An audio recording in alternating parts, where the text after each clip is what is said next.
থেকে বা এই জনপদের জন্য জরুরি বৈশ্বিক নানা ইস্যু নিয়ে পরিবেশ বিষয়ক ম্যাগাজিন ইকো বাংলাদেশের সবাইকে স্বাগত। আপনাদের সঙ্গে ঢাকা থেকে আছি আমি সাইমা ওয়াহাব।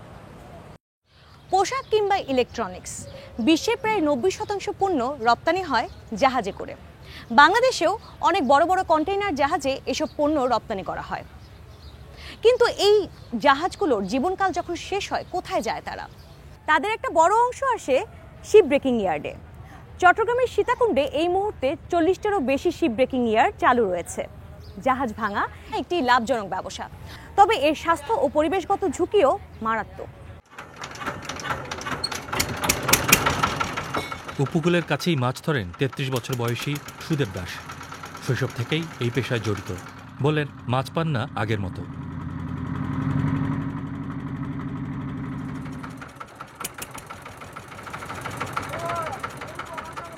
এগুলো এখন অনেক মাছ ছিল, বড় বড় মাছ। বোট ফুরায় খালি 2টা জালের মাছ বোটে পারতো না, খালি 2 জালের মাছ। আর এখন 20টা 30টা বসাইলে মানে মাছ 1 জালের সমানে নাই। এইটার কারণে কি অনেকে এই পেশা ছেড়ে দিতেছে? পেশা ছাড়ে দিয়েছে, অনেকে ব্যবসা বাণিজ্য বেশি বিড়ে বাড়ি সবগুলো বিক্রি করে ফেলছে, কতদারি লেনদেনে বাজে গেছে। এই অবস্থার কারণ জানতে চাইলে সুদেব আঙুল তুলে আশেপাশের শিপইয়ার্ডগুলো দেখান। এসব জাহাজের ওজনের 1 থেকে 10% পর্যন্ত অ্যাসবেস্টস, ভারী ধাতু, তেল ও অন্যান্য ক্ষতিকর পদার্থ থাকে, যা এভাবে ভাঙার ফলে পানি ও মাটিতে মিশে যায়।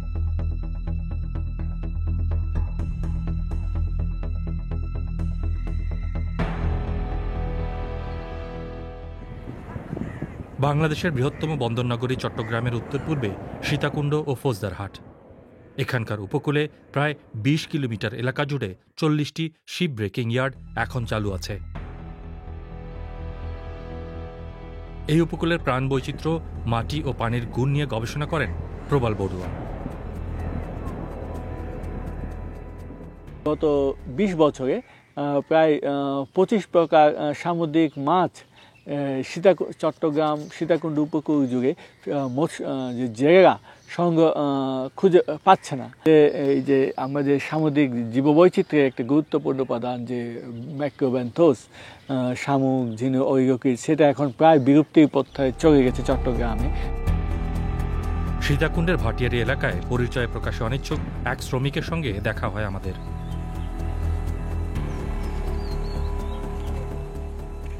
এটি একটা কাগজ থাকে, এখন একটা খাতা থাকে, মানে শ্রমিকে গানবোট পাইব, অমুক পাইব, সমক পাইব, যা কিছু শর্টবোট, হেলমেট, গগস, ওগুলো দিব, মাসে মাসে দিব, ভাঙ্গে গেলে এটা জমা দিয়ে আবার দিব, এরকম লেখা আছে, কিন্তু কিচ্ছু দেয় না।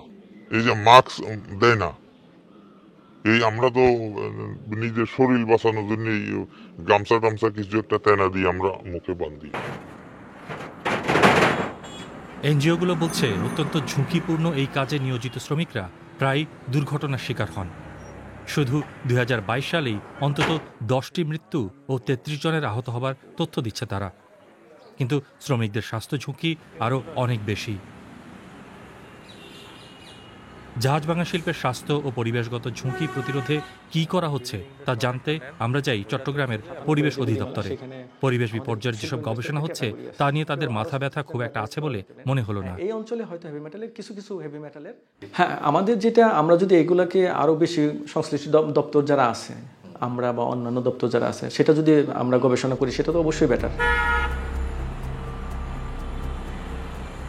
অন্তর্বর্তী সরকারের উপদেষ্টার দায়িত্ব নেবার আগে দেয়া সাক্ষাৎকারে পরিবেশকর্মী ও আইনজীবী সৈয়দা রেজওয়ানা হাসান অভিযোগ করেছিলেন, শ্রমিকদের স্বার্থ দেখা হচ্ছে না। দরিদ্র মানুষকে আপনি জাহাজ ভাঙা শিল্পে কি দিচ্ছেন? কর্মসংস্থান না, আপনি তাকে অ্যাসবেস্টোসিস ডিজিজ দিচ্ছেন, আপনি তাকে ক্যান্সার দিচ্ছেন। এটাকে কোনোভাবেই আমি এমপ্লয়মেন্ট বলতে রাজি না। পুরো জাহাজ ভাঙা প্রক্রিয়ায় কোনো কিছুর কোনো তদারকি নাই। আপনি যত তদারকি দেখেন সব কাগজে। ইউরোপীয় ইউনিয়নের নীতি অনুযায়ী ইউরোপীয় পতাকাবাহী জাহাজ তাদের তালিকাধীন গ্রিন ইয়ার্ডের বাইরে অন্য কোথাও ভাঙতে পারবে না। সেই তালিকায় নেই দক্ষিণ এশিয়ার কোনো শিপইয়ার্ড।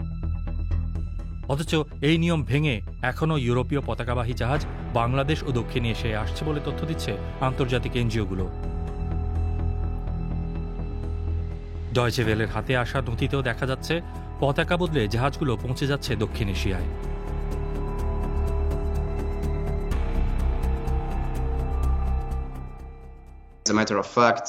অনেকগুলো শিপিং কোম্পানি গ্লোবাল নর্থে, বিশেষ করে ইউরোপে, যখন তাদের কোনো জাহাজকে বেআইনিভাবে দক্ষিণ এশিয়ায় ভাঙার জন্য পাঠাতে হয়, তখন তারা তথ্য বদলে দেয় এবং কর্তৃপক্ষকে ফাঁকি দিতে চূড়ান্ত গন্তব্য নিয়েও মিথ্যা তথ্য দেয়।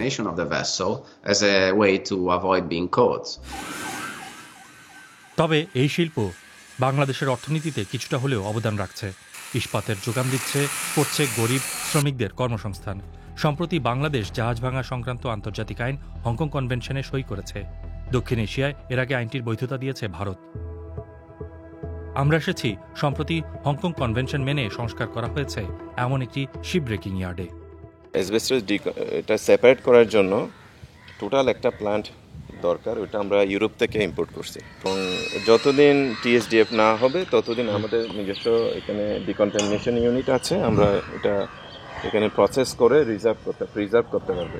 ট্যাঙ্ক থেকে ওই যে অয়েলি ওয়াটার সেপারেটর আছে, অয়েলি ওয়াটার সেপারেটর দিয়ে ওটার মাধ্যমে অয়েলটাকে আলাদা করে একটা ট্যাঙ্কে নিয়ে আসা হয়, যে লাল লাল মার্ক করা ওই ট্যাঙ্ক, আর বাকি যে ওয়াটারটা থাকবে ক্লিন ওয়াটার ওইটা আবার ড্রিলের মাধ্যমে সমুদ্রে চলে যাবে। জাহাজ ভেড়ানোর জন্য এখানে একটি কংক্রিটের ফ্লোর থাকলেও জাহাজের কিছুটা অংশই আসবে তার উপর। তবে সৈয়দা রিজওয়ানা হাসান বলছেন ভিন্ন কথা। তার মতে এই কনভেনশনে বিচিং বা জাহাজ সমুদ্র সৈকতে ভেড়ানোর যে সুযোগ রাখা হয়েছে তাতে আসলে কোনো পরিবর্তন আসবে না। এই যে বিভিন্ন দেশ, বিশেষ করে নরওয়ে, তারা বাংলাদেশ সরকারকে চাপ দিচ্ছে হংকং কনভেনশন সাইন করার জন্য।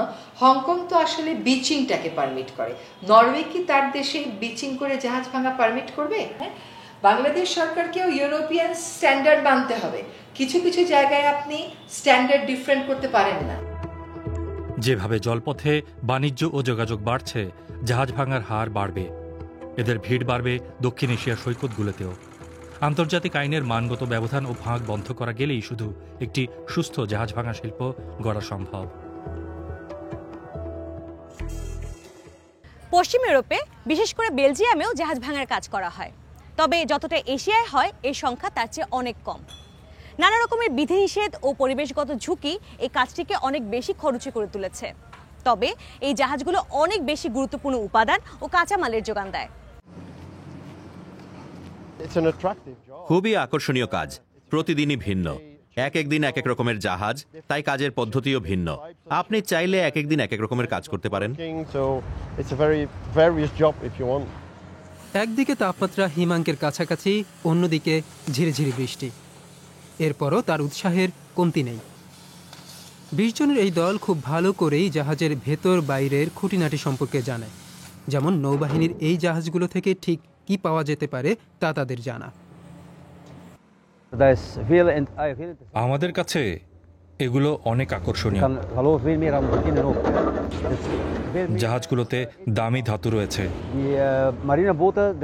এগুলো থেকে কপার, ব্রোঞ্জ সহ নানা ধাতু পাওয়া যায়। এক এক জাহাজ এক এক রকম।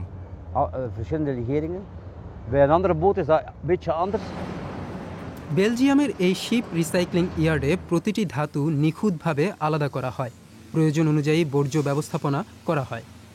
ক্ষতিকর বর্জ্যগুলো একটি আলাদা কক্ষে রাখা হয়। জাহাজের একটা বড় অংশ পুনর্ব্যবহারযোগ্য হওয়ায় তা বিক্রি করে দেয়া হয়। জাহাজের 90% তো এমনিতেই খণ্ডিতাংশ হিসেবে বিক্রি করা যায়, এমনকি বাকি অংশটিও কাঠ, তেল ও অন্যান্য বর্জ্য হিসেবে রিসাইকেল করা যায়। তাই আমরা এর 97 থেকে 98%ই রিসাইকেল করি, খুব অল্প অংশই মাটির নিচে পুঁতে ফেলা হয়।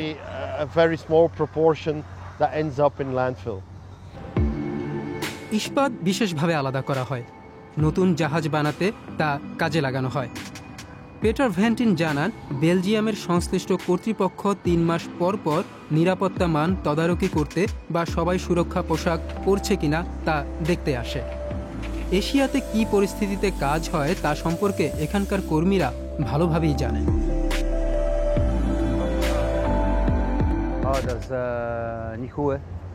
ওখানকার নিরাপত্তা ব্যবস্থা ভালো না, অনেক দুর্ঘটনা ঘটে। সেখানকার আইনও ভিন্ন। শ্রমিকরা যেভাবে খুশি জাহাজে উঠে যেতে পারেন, তেল ছড়িয়ে পড়ে। এখানে বিষয়টি তেমন নয়, সবকিছু আন্তর্জাতিক মান বজায় রেখে করা হয়। এটাই হওয়া উচিত।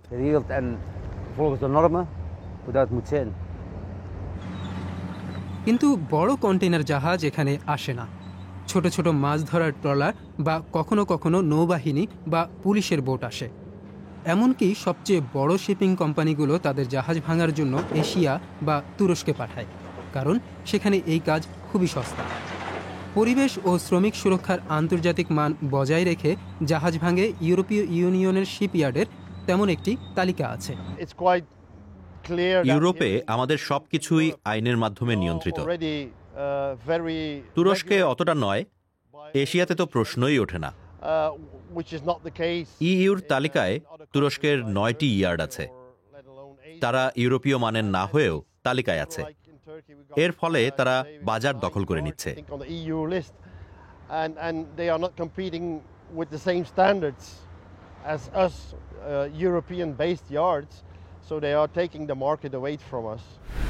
এশিয়ার শিপ ব্রেকিং ইয়ার্ডগুলোতে যে পদ্ধতি ব্যবহার করা হয় তা পরিবেশের জন্য অত্যন্ত ঝুঁকিপূর্ণ। তারা জাহাজগুলোকে সমুদ্রতটে ভেড়াবার অনুমতি দেয়, যা ইউরোপে নিষিদ্ধ। বিশেষজ্ঞরা সেখানে কড়া নিয়ম প্রয়োগের দাবি জানাচ্ছেন। ইউরোপীয় জাহাজ কোম্পানিগুলো যখন তাদের জাহাজগুলোকে ভাঙার জন্য পাঠায়, তখন তাদের এখানকার আইন মানতে বাধ্য করা উচিত। কড়া আইন তৈরির এটা একটা উপায় হতে পারে। ইউরোপের জাহাজ ভাঙা শিল্পে আরও নিয়মের প্রয়োগ দরকার। ইউরোপীয় জাহাজ ভাঙা শিল্প মালিকদের সংগঠন বিমকো বলছে, রিসাইকেল যোগ্য জাহাজের সংখ্যা আগামী 8 বছরে দ্বিগুণ হয়ে 15,000-এ পৌঁছাবে। আশার কথা, বড় শিপিং কোম্পানিগুলো আরও বেশি অর্থ খরচ করে ইউরোপেই জাহাজ ভাঙতে প্রস্তুত হচ্ছে। আমরা মনে করি জাহাজ শিল্প কাজটি টেকসই উপায়ে করতে পারে। তারা যখন বলছে এর জন্য অনেক অর্থ খরচ করতে হয়, তখন কিছুটা ঘুরিয়ে কথা বলে, কারণ তারা ইউরোপে ভাঙার জন্য জাহাজ বেচলেও ভালো দাম পাবে, কারণ জাহাজের দাম আছে। এখানে অনেক ভালো ইস্পাত পাওয়া যায়।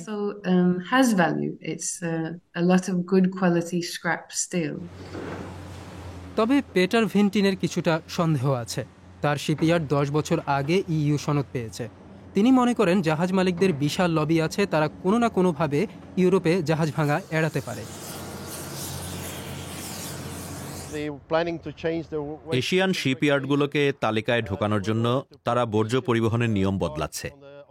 যখন তা ঘটবে, আমরা আবার আগের জায়গায় ফেরত আসব। আমার মতে সবচেয়ে ভালো সমাধান হলো ইউরোপীয় পতাকাবাহী জাহাজগুলোকে অবশ্যই ইউরোপে ভাঙতে হবে। এই দুটি মাছ ধরার ট্রলার ভেঙে খুব বেশি লাভ হবে না পেটারদের। এদিকে বড় জাহাজগুলো এখনও কম খরচে ও কম নিয়ন্ত্রিত শিপইয়ার্ডগুলোতেই যাচ্ছে। জার্মানিতে তাপমাত্রা বৃদ্ধির জন্য দায়ী গ্রিনহাউস গ্যাসের একটি বড় উৎস পরিবহন খাত। তারপরও বার্লিনের মতো শহরে এই রাস্তাগুলো বেশ সংকীর্ণ। এখানকার একটি লজিস্টিক কোম্পানি এর বিকল্প পথ হিসেবে নৌপথে সৌরচালিত নৌকা ব্যবহার করছে। এই ডেলিভারি সার্ভিসটি একটু আলাদা। ডার্ক ব্রাউম্যান যখন বার্লিনের খালগুলো দিয়ে এগিয়ে চলেছেন, তখন খুব একটা আওয়াজ করছে না তার বাহন। প্রতিদিন শহরের উপকণ্ঠগুলো থেকে সংগৃহীত প্রায় 350 প্যাকেট কেন্দ্রীয় ওয়েস্টহাফেন বন্দরে পৌঁছে দেন তিনি। সৌরচালিত এই নৌকা আন্তর্জাতিক লজিস্টিক্স কোম্পানি ডিএচএল পরীক্ষামূলকভাবে চালু করেছে। আমি মনে করি হিসেবের বাইরে এসে সত্যিকারের পরীক্ষা চালিয়ে খুব ভালো কাজ করছে কোম্পানি। আমরা আসলেই খুঁজে বের করার চেষ্টা করছি আসল লজিস্টিক্স সমস্যাগুলো কোথায়। যেমন এদিন সকালেই নৌকাটির লক বা তালা সমস্যা করছিল, আর অপারেটরও দেরি করছিলেন। তাই উদ্দেশ্য হলো লোডিং ও আনলোডিং স্বয়ংক্রিয় করা যায় কিনা তা দেখা। নতুন ট্রেন্ড বা ধারণাগুলো উজ্জীবিত করে আন্দ্রেয়াস কিনিকে। বার্লিনের এই অধ্যাপকের গবেষণা হলো কেমন করে মানুষ ও পণ্য সবচেয়ে ভালো পরিবহন করা যায়। শহরগুলোর রাস্তায় যখন প্রচণ্ড ট্রাফিক, তখন পরিবেশ ও শব্দ দূষণ কমিয়ে পরিবহন কিনিয়ের কাছে যথাযথ অর্থবহ বিকল্প। এখনো পর্যন্ত আমরা পানিপথকে পরিবহন ও চলাচলের জন্য সর্বোচ্চ ব্যবহার করতে পারিনি। আমাদের এখনো অনেক পথ যেতে হবে। তাই ডিএইচএল যা করছে সেটাই সঠিক পথ। কোনো শব্দ করে না এবং খুব একটা ঢেউ তৈরি করে না এমন দূষণমুক্ত নৌকা শহরে ও গ্রামাঞ্চলে ব্যবহার করা যেতে পারে। আমাদের পানিপথের অভাব নেই। শুধু বার্লিনেই 200 কিলোমিটারের মতো চলাচল উপযুক্ত পানিপথ রয়েছে। এগুলো ব্যবহারে শহরের রাস্তার ওপর চাপ কমবে। অন্যান্য শহরের ক্ষেত্রেও তা সত্য। এই মুহূর্তে ডিএইচএল প্রতিদিন যা পরিবহন করে তার 0.7% পানিপথে যায়। তবে কোম্পানিটি বলছে শিগগিরই বার্লিনে তারা আরও বড় নৌকা এবং আরও অনেকগুলো স্টপ চালু করবে। ডার্ক ব্রাউমান ওয়েস্ট হাফেনে আরেকটি ডেলিভারি নিয়ে পৌঁছালেন।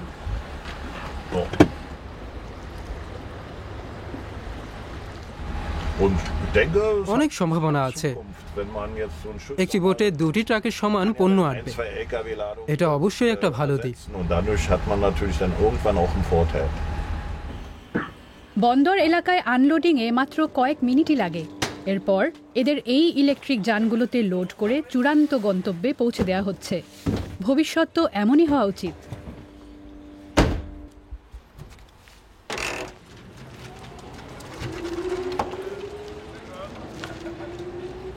আশা করছি আমাদের এই অনুষ্ঠান আপনাদের ভালো লেগেছে, আপনাদেরকে নতুন কিছু উপহার দিতে পেরেছি।